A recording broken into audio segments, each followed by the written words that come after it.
Only Tom Brady has more career playoff games with 300 yards passing, 2 touchdowns, and 0 interceptions. Have I mentioned that Patrick Mahomes is not yet 30 years old? So, so look, I mean, I remember sitting on a beach. You were there. I think you were there, actually, in Miami a few years ago when he was getting set to play in a Super Bowl. And we were wondering aloud, is he on his way to being the greatest quarterback of all time? Obviously premature to get there. But to this point, was that, considering the injury, is that the defining performance of his career? It is thus far, but I think we only remember this if he completes the deal. When you look at what Patrick Mahomes was able to do, we expected him on that beach when we talked about him for the first time in the Super Bowl. We expected him to have these opportunities, but it's about how many times you finish. Patrick Mahomes was a guy that didn't just go out and play for his team. He played for an entire city. Patrick Mahomes gutted through this injury last week. He worked his way back to being able to play, and he made every single play he needed to get his team to win. They weren't just far and away the better football team. He was missing offensive linemen. He was losing wide receivers play after play after play, and he found ways to get it done. Patrick Mahomes is showing more and more that he's so much more than just talent, and we have to start speaking about him in that manner. Yeah, I think that's the thing that I always try to get people to understand about Patrick is the flash, the inexplainable talent is great, and it's the most unique thing that we've ever seen in that position. But how slow the game is for Patrick, how much aware he is of understanding like space and feel and whatnot.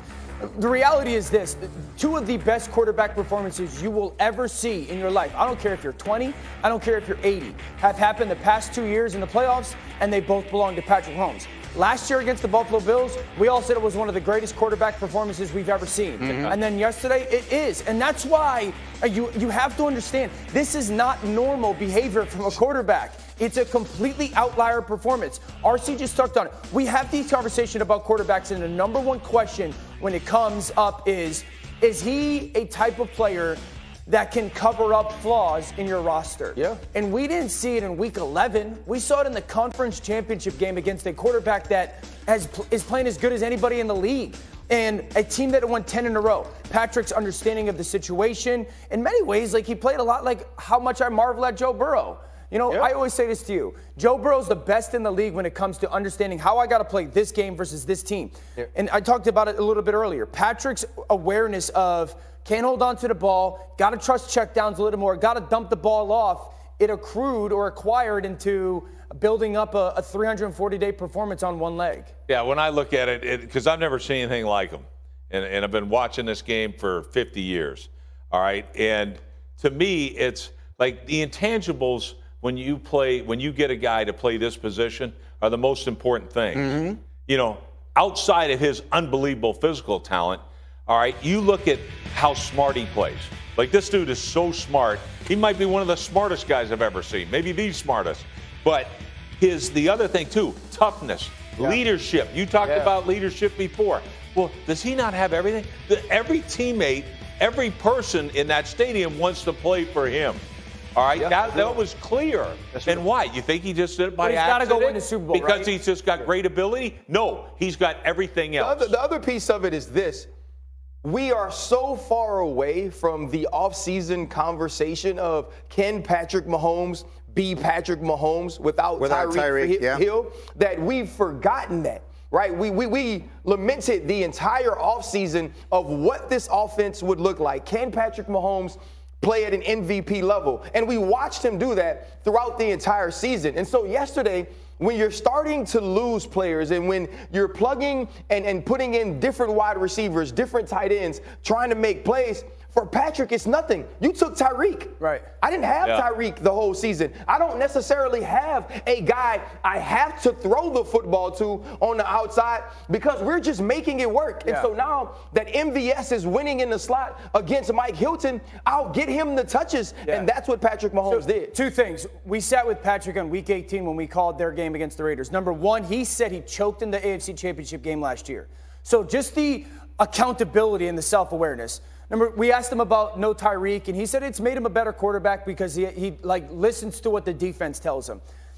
When he makes that touchdown pass to MVS, you know, like that's the moment when you sit there and go, that's different. This gutsy scramble is everything. There's no doubt about it. His feel for the situation. This touchdown pass to Kelsey, RC, I'd ask you, how many guys are making that play? I think that combination's the only one right now. The other thing is Travis Kelce having the freedom and the understanding and the tie-in with Patrick Mahomes to do it. This throw, I think the only other guy in the league making that throw is probably Josh Allen. Probably just the feel in the pocket, the double team to Kelce, see the safety cut, and then he makes the throw. What people don't see is like he makes the throw with both feet up in the air, and he throws a dart.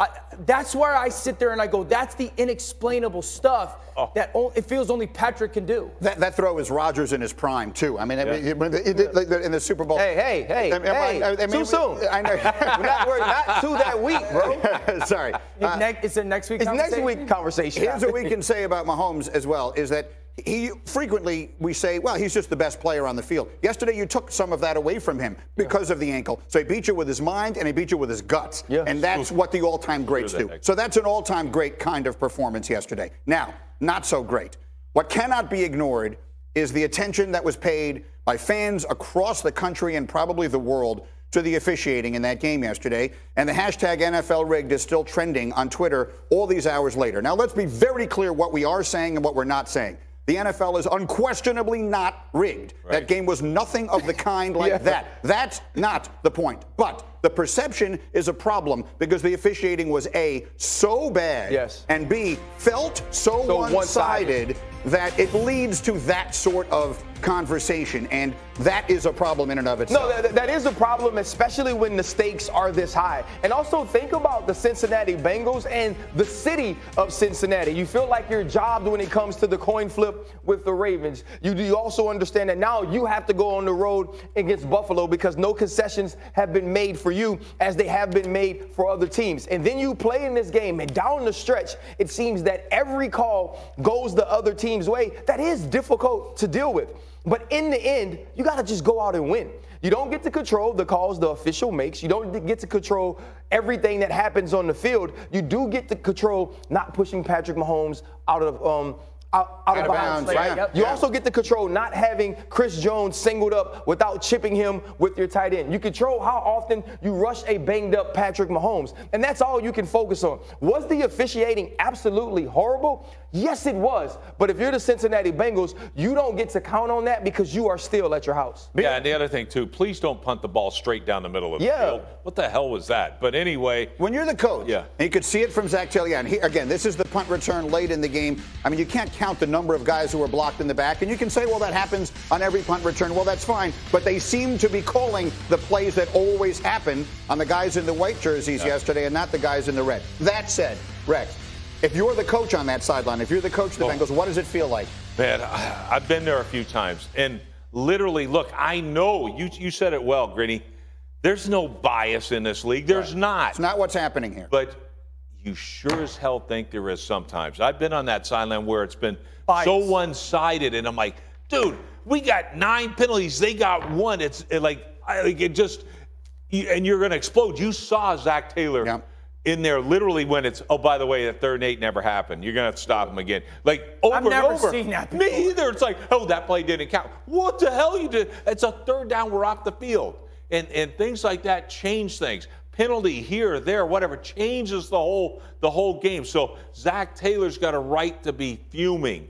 But Zach's never going to blame it. And I know, I've been in this league forever, blessed to have a family in this league for over 50 years. All right? It's not biased, and that's the beauty of our sport. Right. However, man, you can't ignore it today. You can't ignore it. Final thought. The final call in the Chiefs game is the correct call. It has to get thrown the flag. Oh, absolutely. Yeah. RC, I get what you're saying with, but we have to go win or find a way to go play well enough to win. In a weekend where you saw as dominant a run performance as you'll ever see by Philadelphia and a quarterback performance, the fact that we have to have conversations about how bad officiating is my problem. You know what I'm saying? At some point, we have to get this fixed as an NFL because we should be celebrating the performances by the players rather than questioning how bad or why the officiating was so poor. You know what I'm saying? Yes, absolutely. That's not what anyone wants in the sport or in any sport. And it is a problem in all of sports. And this weekend, it was a big problem, we thought, with the football. Again, let's be clear what everyone is saying and isn't saying. But you understand what the fans come away feeling, and that in and of itself feels like a problem. All right, as we continue, much more on yesterday's games, much more looking ahead to the Super Bowl, and then, oh my goodness, are the Packers actually done with Aaron Rodgers? And if so, what does that mean for his